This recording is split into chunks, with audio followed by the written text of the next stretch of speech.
Alan Wilson Watts, 1915 to 1973, was a British philosopher, writer, speaker, and self-styled philosophical entertainer whose profound influence lies in his role as the foremost interpreter and popularizer of East Asian philosophies, specifically Zen Buddhism, Taoism, and Hinduism, for a mid-20th century Western audience.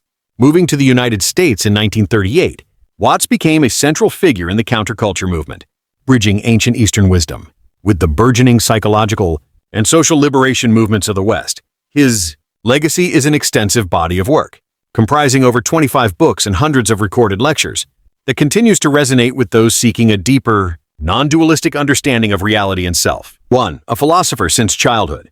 Alan Watts was only 10 when he became fascinated by Eastern philosophy and Buddhism. His father worked for a church, yet young Alan was more interested in the meaning behind life than religion itself.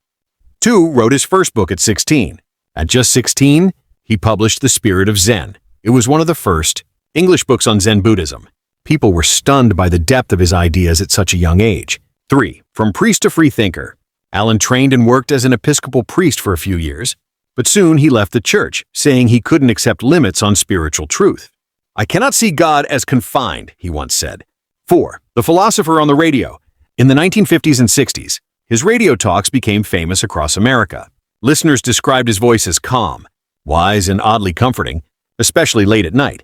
5. The spiritual entertainer.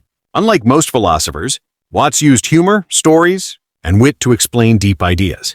He wanted philosophy to feel alive, not dull or distant. 6. A bridge between East and West. He connected Buddhism, Hinduism, and Taoism with Western science and psychology. Many still call him the bridge philosopher for uniting two worlds of thought. 7. His core message, live in the present. Watts taught that most people waste life worrying about the past or future. True living, he said, exists only in the now. 8. His personal contradictions. Though he preached presence and peace, Watts struggled with drinking and self-discipline. He never hid these flaws, calling them part of being human.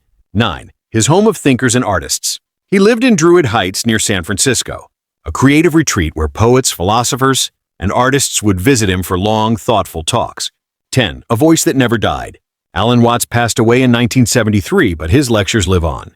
Millions still listen to his recordings online. His words continue to challenge and inspire new generations.